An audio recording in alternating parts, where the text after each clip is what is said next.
Hello student, welcome back to my YouTube channel maths by Haseen. Student, आज हम करने वाले हैं एनसीईआरटी 10th क्लास चैप्टर 5 उसकी एक्सरसाइज 5.2 का क्वेश्चन नंबर 6। स्टूडेंट, इससे पहली क्लासेस जो है मेरी, उन क्लासेस में क्वेश्चन नंबर 5 तक मैं ऑलरेडी आपको करा चुका हूं। यदि आपने वो मेरी क्लासेस नहीं देखी हैं तो मेरे यूट्यूब चैनल मैथ्स बाय हसीन पर जाकर वो क्लास आप कंप्लीट कर सकते हैं। उसके बाद से मेरी क्लास रेगुलर, हम कोई क्वेश्चन मिस नहीं करते हैं, रेगुलर वे में मैं आपको एक क्वेश्चन कराता हूं स्टूडेंट। और आज हम पढ़ने वाले क्वेश्चन नंबर 6 है। देखिए क्वेश्चन नंबर 6 क्या है। यहां भी हम इससे पहले मैं आपको थोड़ा सा क्विक रिवीजन है। आपको an का फॉर्मूला आना चाहिए। an इक्वल टू कोई भी समांतर श्रेणी का अर्थमेटिक प्रोग्रेशन का हम nth जो टर्म का फॉर्मूला है an equal to a plus n minus 1 into D. सही है ना। उस फॉर्मूले पर बेसिस क्वेश्चन है इस एक्सरसाइज में। तो पहला क्वेश्चन क्या है, पढ़ते हैं स्टूडेंट। एक एपी गिवन है। क्या गिवन है स्टूडेंट? एक एपी गिवन है। इसमें एपी में क्या है, एक तो 11, 5, 8, 2 अप टू इस तरह से कोई एपी है। वो ये कह रहा है का एक पद माइनस 150 है या नहीं है, चेक करना है। और है तो क्यों है, ये सारी बात मुझे इसका आंसर देना है। तो कैसे करते हैं स्टूडेंट, जब भी कभी कोई एपी गिवन होगी तो स्टूडेंट हम उससे क्या निकाल सकते हैं, ए एंड डी निकाल सकते हैं। ए एंड डी, ए मतलब फर्स्ट टर्म, तो हम लिखेंगे समान प्रथम पद कितना है इस एपी का, प्रथम पद स्टूडेंट ए कितना है, फर्स्ट टर्म है हमारी 11, राइट। फिर मुझे कॉमन डिफरेंस डी लिखना होता है।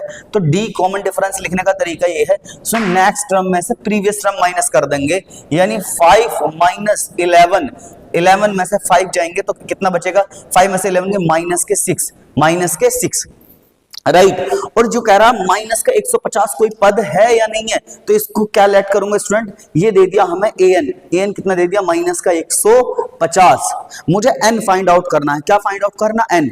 अगर n मेरा कंप्लीट नंबर आएगा, होल नंबर आएगा, तो स्टूडेंट इसका मतलब वो माइनस 150 कोई ना कोई पद है। यदि n की वैल्यू फ्रैक्शन आती है, पॉइंट में आती है, तो इसका मतलब कोई टर्म वो माइनस 150 कोई टर्म नहीं है। n जो है हमेशा एक कंप्लीट नंबर आना चाहिए, एक पॉजिटिव इंटीजर आना चाहिए। अगर n पूरा नंबर नहीं आता है, इसका मतलब वो कोई पद एग्जिस्ट नहीं करता। तो लगाते हैं student formula, an equal to होता है a plus n minus 1 into D. ये तो फॉर्मूला है ना। अब इसके बाद स्टूडेंट an की वैल्यू कितनी गिवन है, माइनस का 150, 150 इक्वल टू a की वैल्यू कितनी स्टूडेंट, 11 प्लस n मुझे फाइंड आउट करना, n इंटू डी की वैल्यू कितनी, माइनस के 6, राइट। अब स्टूडेंट ये जो 11 है इधर जाकर कैसे हो जाएगा, माइनस का, तो ये कुछ इस तरह हो जाएगा स्टूडेंट, ये हो जाएगा माइनस का 150, ये जैसे ही इधर जाएगा माइनस का 11 स्टूडेंट, इधर बचता है n माइनस 1 इंटू माइनस का 6। अब देखो 11, जब 11 को माइनस 150 में ऐड करूंगा तो हो जाएगा 161, 161। और ये वाले माइनस के 6 स्टूडेंट इधर आ गए माइनस के 6। मल्टीप्लाई में ना, ये साइन कैसा मल्टीप्लाई का, इधर वाला नंबर जैसे इक्वल का साइन जंप करेगा तो क्या बन जाएगा स्टूडेंट, डिवाइड में, इधर बचता है n माइनस 1। इस माइनस से ये माइनस कैंसिल आउट, तो स्टूडेंट मैं इसको लिख सकता हूं 161 बटे 6।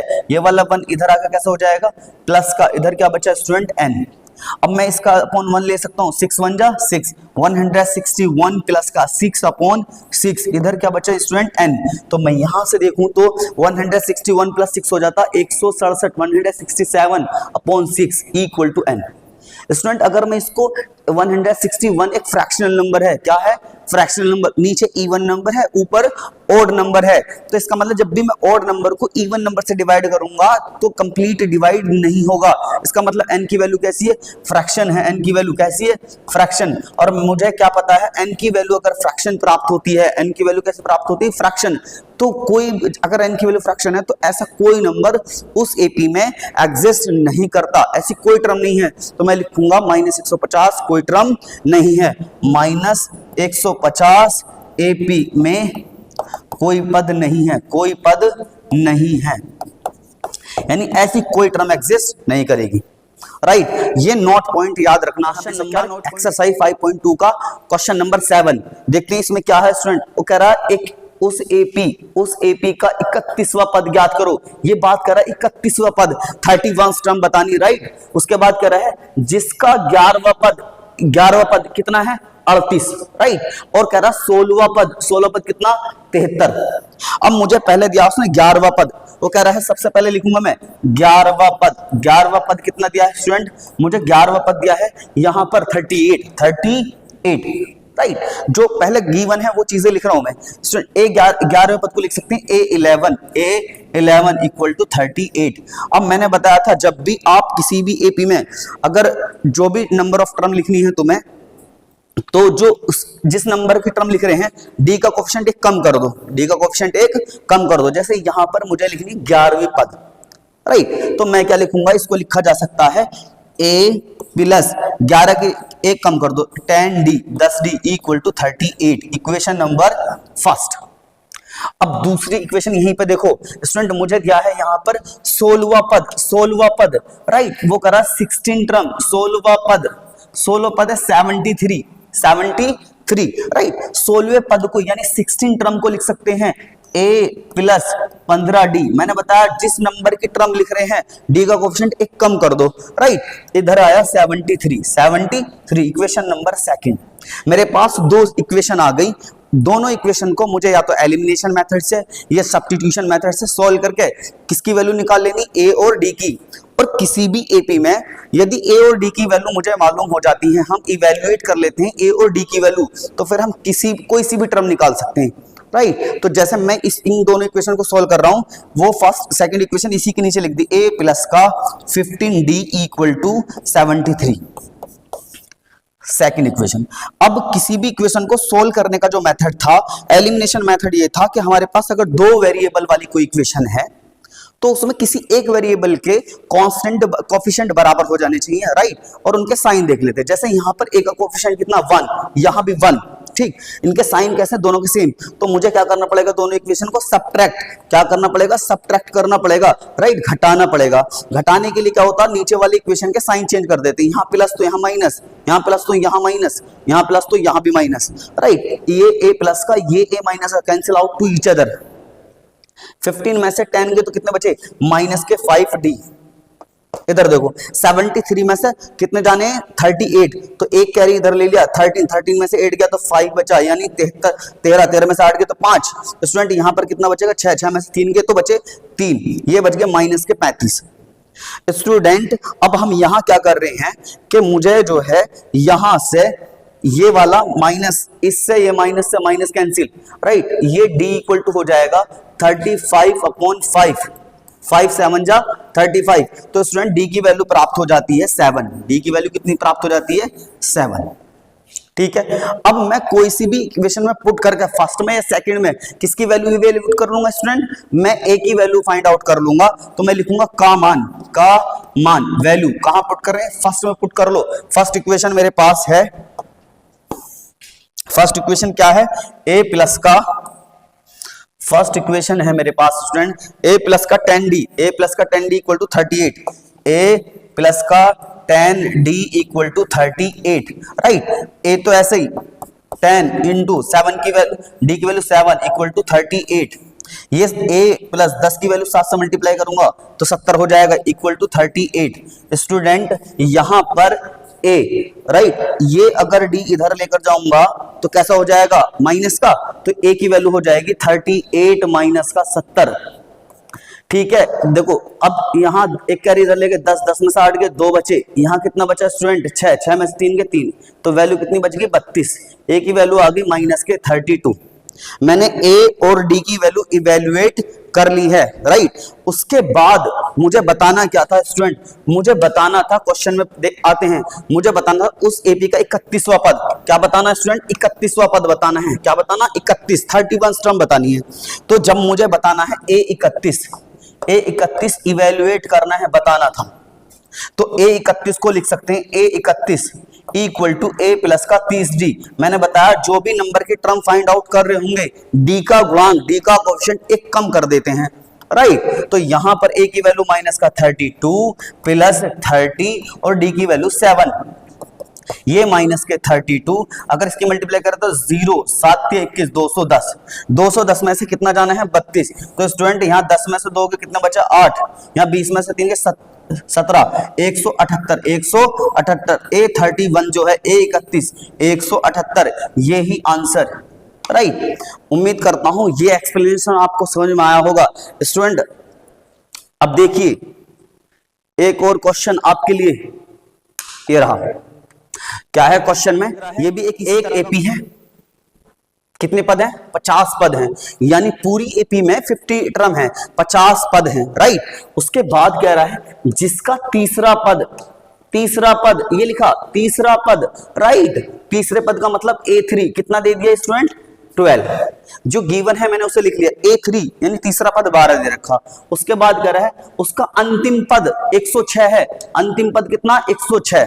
अब एक बार बताओ, जिस एपी में A1 A2 A3 like this, ऐसा समझो जरा स्टूडेंट, ऐसे मैं आपको बताऊं जरा, यहां देखो A1 A2 A3 dash dash dash, last में A50 तक है। आप A50 तो है ना, A50 इसी तो कह रहे होंगे अंतिम पद, स्टूडेंट क्या कह रहे होंगे इसे अंतिम पद, समझ में आ गई ना। जब किसी एपी में 50 पद हैं तो जो 50वां पद है ना, 50वां पद वही तो अंतिम हुआ, तो इसका मतलब हमसे बोल रहा है वो A50 वो कितना है, इसको करा ना, एक एपी में 50 पद हैं, इसका मतलब 50वां पद अंतिम पद है, और अंतिम पद कितना दिया 106, तो A50 दे दिया 106। समझ में आ गई होगी ये बात तो स्टूडेंट। उसके बाद क्या करा, इसका 29वां पद ज्ञात करो, कितना बताना है A29 बताना, A29 इवेल्युएट करना है, ये इवेल्युएट करना, ये बताना, ठीक है। अब मेरे पास दो चीजें हैं, एक तो A3 और एक A50, इसकी हेल्प से मुझे इन दोनों टर्म की हेल्प से क्या निकालना, A और D। देखो A3 को क्या लिख सकते हैं, अब तो देखो A3 को लिख सकते हैं A प्लस का 2D, हम पढ़ रहे हैं जैसे ये A3 है तो D का कोफिशिएंट एक कम कर देना है, तो A plus 2D equal to 12, equation number first. एक है A50 equal to 106, right. A50 को लिख लेंगे A प्लस का 49 मतलब 49, D equal to 106, equation number second. अब मुझे इन दोनों इक्वेशन की हेल्प से A और D की वैल्यू इवैल्यूएट मतलब फाइंड आउट करनी है, तो स्टूडेंट तो ये वाली इक्वेशन इसके नीचे लिख लूंगा, लिखो देखो A प्लस का 2D equal to 12, equation number first. दोनों इक्वेशन को एलिमिनेशन मेथड की सहायता से यानी कि विलोपन विधि की हेल्प से हम क्या कर देंगे, इसको सॉल्व कर लेंगे। स्टूडेंट क्या करते हैं, दोनों में यहाँ पर A का और A का कोफिशिएंट दोनों इक्वेशन में सेम, तो मुझे इक्वेशन को क्या करना पड़ेगा, सब्ट्रैक्ट करना पड़ेगा, घटाना पड़ेगा। घटाने के लिए नीचे वाली साइन क्या चेंज कर देते हैं, यहाँ प्लस था माइनस कर दिया, यहाँ प्लस है माइनस, यहाँ प्लस था माइनस, राइट। इस प्लस से ये प्लस का 1, एक माइनस का एक प्लस का एक, कैंसिल आउट। अब 49 में से 2 जाकर बचते हैं 47, कितने बचते हैं इसमें 47, D इक्वल टू 106 में से जैसे ही 12 जाएंगे तो कितना बचेगा, यहाँ बचेगा कितना स्टूडेंट, 6 में से 2 गए 4 बचे, 10 में से 1 गया 9 बचे, 94। स्टूडेंट ये जो 47 है ये यहाँ D के गुणा है ना, D के गुणा में है, इधर जाएगा कहाँ जाएगा, डिवाइड में, 94/47, 47 से जैसे ही 94 को डिवाइड करते हैं तो स्टूडेंट D की वैल्यू कितनी प्राप्त हो जाती है 2, राइट। अब मुझे D की वैल्यू प्राप्त होगी, अब मैं क्या करूंगा, मुझे इस D की वैल्यू इक्वेशन है ना का मान समीकरण नंबर 1 में रख दो, का मान समीकरण नंबर 1, समीकरण नंबर 1 है A प्लस 2D बराबर 12, क्या थी A plus 2D equal to 12, 12। ए तो ऐसे स्टूडेंट 2 इंटू डी की वैल्यू का हमारे पास 2 इक्वल टू 12, स्टूडेंट 2 दूनी 4, उधर जाकर कैसे हो जाएंगे माइनस के, 12 में से 4 जाकर बचे 8, ए की वैल्यू कितनी आ गई 8। अब मुझे बताना क्या है स्टूडेंट, इवेल्युएट क्या करना है, मुझे बताना A29, अब A29 बताना है, A29 इवेल्युएट करना था। इसको A29 को लिखा जा सकता A प्लस का 28D, राइट। A की वैल्यू कितनी स्टूडेंट 8 प्लस 28 इंटू D की वैल्यू हमारे पास 2, ये स्टूडेंट 8। अब 28 की 2 से मल्टीप्लाई करेंगे तो आ जाएगा 56, स्टूडेंट 56 में अगर 8 जोड़ लेंगे 64, तो A29 जो आया वो आया 64, राइट, ये आंसर है। उम्मीद करता हूं ये क्वेश्चन भी आपको समझ में आ गया होगा। स्टूडेंट यदि आपको मेरा एक्सप्लेनेशन बहुत अच्छा लगता है, ठीक है, तो मेरे यूट्यूब चैनल मैथ्स बाय हसीन को सब्सक्राइब करके रखें और बेल आइकन भी है ना प्रेस कर लें, ताकि जो भी वीडियो मैं ईच एंड एवरी डे आपके लिए लेकर आता हूं वो आप तक टाइम से पहुंच जाए, क्योंकि 2026 का एग्जाम आपको देना है। आप अपनी प्रिपरेशन को मेरे साथ बहुत अच्छी कर सकते हैं स्टूडेंट। इसके बाद एक और क्वेश्चन स्टूडेंट आपके लिए, ये भी एक बढ़िया क्वेश्चन है, ठीक है ना। देखो क्या है, यदि किसी एपी के तीसरे और 9वें पद क्रम से स्टूडेंट पढ़ते, वो कह रहा है यदि किसी एपी, कोई भी अर्थमेटिक प्रोग्रेशन गिवन है एपी के तीसरे, राइट, तीसरे और 9वें क्रम से का मतलब रेगुलर, मतलब तीसरा पद तो 4 है और स्टूडेंट 9वां पद कितना 8 माइनस का, तो पहले ये लिखूंगा, वो करा तीसरा पद स्टूडेंट तीसरा पद कितना कह रहा है, वो तीसरा पद है स्टूडेंट 4। अब तीसरे पद को लिख रहे होंगे A3 इक्वल टू 4, एक बात तो ये दे दी। दूसरी बात कह रहा वो स्टूडेंट क्या, 9वां पद राइट, 9th टर्म 9वां पद, वो कितना कह रहा है स्टूडेंट माइनस के 8। 9वें पद को लिख सकते हैं A9 इक्वल टू माइनस का 8, ये बात उनसे कह दी। देखो अब जरा क्या पूछ रहा है स्टूडेंट, इसके बाद कौन सा पद शून्य होगा, कौन सा पद शून्य होगा, जब भी वर्ड कौन सा आएगा, विच टर्म आएगी, ठीक है ना। तो मुझे n इवेल्युएट करना, क्या इवेल्युएट करना n, ये मुझे गिवन है स्टूडेंट, ये क्या है गिवन है, मैं यहां लिख रहा हूं गिवन क्या है, वो कह रहा है कौन सा पद, ये बात भी लिखी, कौन सा पद शून्य है, इसका मतलब an कितना दे दिया स्टूडेंट 0, an कितना दे दिया 0, ये भी गिवन है an equal to 0। Find out क्या करना है स्टूडेंट, n बताना, ठीक है। तो हमारे पास A3 को क्या लिख सकते हैं स्टूडेंट, A3 को लिखा जा सकता है a प्लस का 2d equal to 4, equation number first, ठीक है। A9 को लिख सकते हैं a प्लस का 8d इक्वल टू माइनस का 8, इक्वेशन नंबर सेकेंड। सबसे पहले मैं इन दोनों जो गिवन चीजें हैं, एक तो 4th टर्म राइट, एक तो 3rd टर्म और एक 9th टर्म जो गिवन है, इसकी हेल्प से हम a और d की वैल्यू इवेल्युएट करेंगे। उसके बाद दोनों की वैल्यू की हेल्प से हम बताएंगे कि कौन सा पद शून्य होगा, कौन सा पद 0 है इस अर्थमेटिक प्रोग्रेशन में, राइट। देखो सॉल्व करते हैं दोनों इक्वेशन को। मेरे पास दूसरी इक्वेशन है, उसे यहां लिख लो इसके नीचे, a प्लस का 8d इक्वल टू माइनस का 8, इक्वेशन नंबर सेकंड, राइट।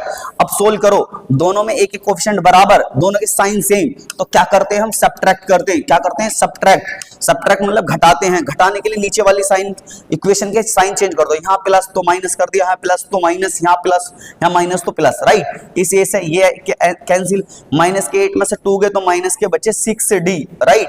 8 और 4 हो गए 12, ये 6 कहां पर जाएंगे स्टूडेंट, ये डिवाइड में माइनस के 6 से मैं अगर 12 को डिवाइड करूं, 12 को भाग करूं तो आ जाता माइनस के 2, डी की वैल्यू आ गई स्टूडेंट। जैसे डी की वैल्यू आ जाती है, कोई सी भी इक्वेशन में पुट करके हम किसकी वैल्यू इवेल्युएट कर लेंगे, फाइंड कर लेंगे, हम ए की वैल्यू फाइंड आउट कर लेंगे। तो लिखूंगा का मान वैल्यू कहां पर, इक्वेशन फर्स्ट में पुट कर लो। फर्स्ट इक्वेशन है क्या स्टूडेंट, a प्लस का 2d equal to 4, a plus 2d equal to 4, a plus 2d, a की वैल्यू तो मुझे फाइंड आउट करनी, 2 इंटू डी की वैल्यू माइनस के 2 इक्वल टू 4, 2 दूनी 4, माइनस के 4 इक्वल टू 4, यानी a ये वाले माइनस के 4 उधर जाकर it will be positive, that means student a equal to आ जाता है 8, आ गया राइट।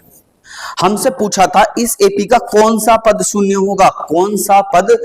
होगा, यानी n की वैल्यू, जब भी वर्ड आएगा कौन सा, विच टर्म, तो हम क्या फाइंड आउट कर रहे होंगे, हम n फाइंड आउट करेंगे। जब भी वर्ड हिंदी में आएगा कौन सा और इंग्लिश में आएगा विच टर्म, तो हमें फाइंड आउट करना होगा n की वैल्यू, स्टूडेंट किसकी वैल्यू, n की, राइट।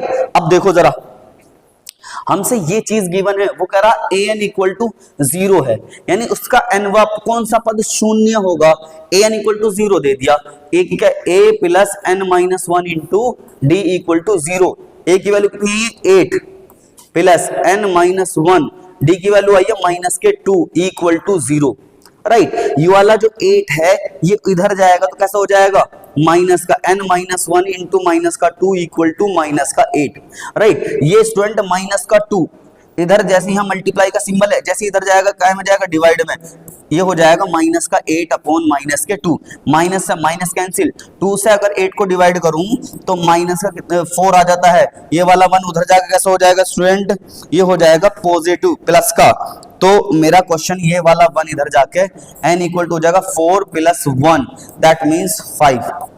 तो उस एपी का कौन सा पद शून्य है स्टूडेंट, उस एपी का पांचवा पद शून्य है, उस एपी का कौन सा पद, पांचवा पद शून्य है, शून्य है। ठीक है स्टूडेंट, उम्मीद करता हूं ये क्वेश्चन आपको बहुत अच्छे से समझ में आया होगा। और अगर आप अपनी बोर्ड एग्जाम की 2026 में जो बोर्ड एग्जाम होने वाला है, यदि आप उसमें 10th बोर्ड एग्जाम में बैठने वाले हैं या देने वाले हैं उस बोर्ड एग्जाम को, तो आप अपनी प्रिपरेशन मेरे साथ बहुत अच्छे से कर सकते हैं। ईच एंड एवरी डे मैं आपके लिए मैथ्स की एक्सरसाइज वाइज क्लास लेकर आता हूं, तो आप इसलिए मेरे चैनल को सब्सक्राइब करके रखें ताकि टाइम से आपको मेरी क्लास अवेलेबल हो जाए। तब तक के लिए स्टूडेंट धन्यवाद।